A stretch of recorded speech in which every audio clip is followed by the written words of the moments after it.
A bromance forged in Iron Trump and Bukele's authoritarian embrace. America, land of the free, home of the brave, and apparently, BFFs with dictators. That's right, folks.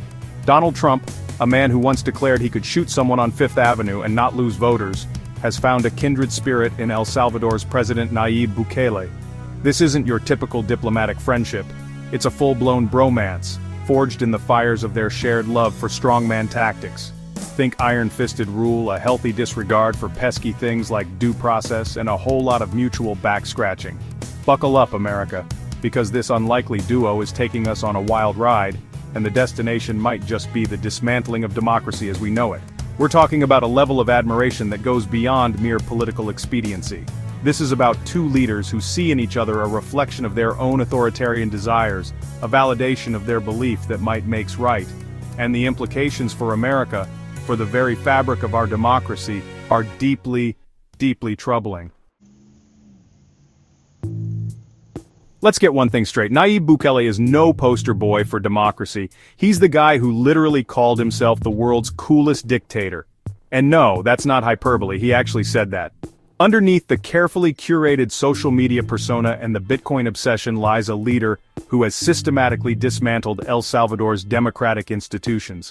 We're talking about removing judges who disagree with him, intimidating journalists into silence, and locking up anyone who dares to question his authority. This is a guy who stages elaborate photo ops of heavily armed soldiers raiding prisons, all to project an image of strength and control.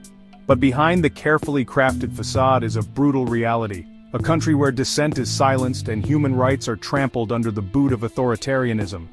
And you know what's even more disturbing? Trump eats it up. He looks at Bukele, this self-proclaimed dictator, with open admiration, seeing not a cautionary tale, but a role model. Trump's love affair with strongmen is nothing new. From Putin to Duterte, he's always had a soft spot for leaders who rule with an iron fist. But there's something particularly concerning about his admiration for Bukele. Maybe it's the shared disregard for the rule of law or the mutual appreciation for a good old-fashioned power grab. Whatever it is, Trump sees in Bukele a kindred spirit, someone who understands the intoxicating allure of unchecked power. And let's not forget, this is the same Donald Trump who once mused about wanting to be president for life, who routinely attacks the free press, and who has openly praised China's brutal crackdown on pro-democracy protesters in Hong Kong. This isn't just about one dictator in a small Central American country, it's about what Trump's embrace of Bukele says about his own authoritarian impulses, about his willingness to erode democratic norms in pursuit of his own power. Enter Kilmar Abrego Garcia, a Salvadoran man living in Maryland who found himself caught in the crosshairs of this dangerous bromance. Despite a U.S. judge's order protecting him from deportation, Abrego Garcia was shipped back to El Salvador, a country he barely knew, in a move even the Trump administration later admitted was an error. But here's the kicker. Even after the Supreme Court upheld the order for Abrego Garcia's return, Bukele refused to release him. And Trump, instead of condemning this blatant disregard for the law, did something truly shocking. He sided with Bukele. Think about that for a second. The President of the United States, the supposed leader of the free world, chose to stand with a dictator who was openly defying a U.S. court order, all to avoid admitting a mistake. The Abrego Garcia case isn't just a bureaucratic blunder, it's a chilling example of how far Trump is willing to go to appease his authoritarian buddies, even if it means trampling on the rights of individuals and undermining the very foundations of American justice. Section 5. Defying the courts, Trump's legal shell game. Trump's deference to Bukele in the Abrego Garcia case is more than just a diplomatic faux pas, it's a calculated legal maneuver. By claiming that Bukele's refusal to release Abrego Garcia ties his hands, Trump is essentially using a dictator as a shield to deflect responsibility and defy U.S. court orders. This is a dangerous precedent, one that strikes at the very heart of America's system of checks and balances. If a president can simply outsource his legal obligations to a foreign dictator, then what's to stop him from ignoring any court ruling he doesn't like? This isn't just legal hair-splitting, it's about the erosion of the rule of law, the very foundation of our democracy. And the fact that Trump is doing it with a smirk and a wink to a dictator like Bukele should send chills down the spine of every American who values freedom and justice. Section 6. Mass deportations and a chilling proposition, American prisoners in Salvadoran jails. But wait, it gets worse. Emboldened by Bukele's willingness to play ball, Trump has gone full steam ahead with his anti-immigrant agenda, deporting hundreds of people to El Salvador, many without due process. And if that wasn't bad enough, he's even floated the idea of sending American citizens to serve their sentences in Salvadoran prisons. That's right, you heard that correctly.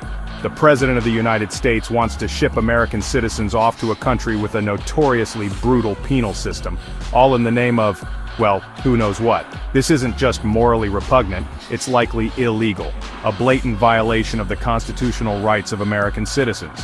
But when has that ever stopped Trump before? He sees a kindred spirit in Bukele, a fellow traveler on the road to authoritarianism, and he's willing to throw the rule of law and the rights of American citizens under the bus to solidify that bond. Section 7. Echoes of propaganda, Trump's praise for Bukele's brutal spectacle. One of the most disturbing aspects of the Trump-Bukele bromance is Trump's open admiration for Bukele's use of propaganda and violence. Remember those carefully staged photos of Salvadoran soldiers raiding prisons? The ones designed to project an image of strength and ruthlessness? Yeah, Trump loves those. He even compared them to Cecil B. DeMille films, praising their cinematic quality. This is not normal behavior for a US president. It's the kind of thing you'd expect from an authoritarian leader who sees the media as an enemy to be silenced, and violence as a legitimate tool of political control. The fact that Trump sees something to admire in Bukele's brutal tactics should give us all pause. It's a stark reminder that his own authoritarian impulses are never far from the surface, and that he's not above using fear and intimidation to achieve his goals. Section 8. A broader pattern, Trump's authoritarian playbook. The Trump-Bukele bromance is not an isolated incident, it's part of a larger pattern of behavior, a playbook that Trump has used time and time again to consolidate his power and undermine democratic institutions. From his attacks on the free press to his attempts to discredit the judiciary, Trump has consistently shown disdain for the checks and balances that are essential to a functioning democracy. He views any institution or individual that dares to question his authority as an enemy to be crushed. And let's not forget his open admiration for other authoritarian leaders like Vladimir Putin and Rodrigo Duterte. Trump sees these men not as cautionary tales but as role models, leaders who understand the intoxicating allure of unchecked power. The implications for American democracy are clear. If Trump is allowed to continue down this path, he will leave behind a country where the rule of law is a distant memory, and where dissent is silenced with the iron fist of authoritarianism. Section 9. Conclusion: a dangerous alliance threatening the rule of law. The bromance between Donald Trump and Nayib Bukele is more than just a political oddity. It's a dangerous liaison that threatens the very core of American democracy. Trump's willingness to embrace Bukele's authoritarian tactics, to defy US courts and to potentially ship American citizens off to Salvadoran prisons should send chills down the spine of every American who values freedom and justice. This is not a drill, folks.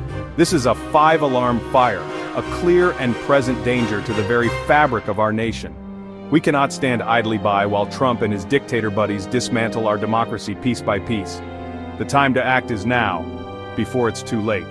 We must hold Trump accountable for his actions, defend our democratic institutions, and send a clear message that America will not tolerate authoritarianism, no matter how cool the dictator may seem.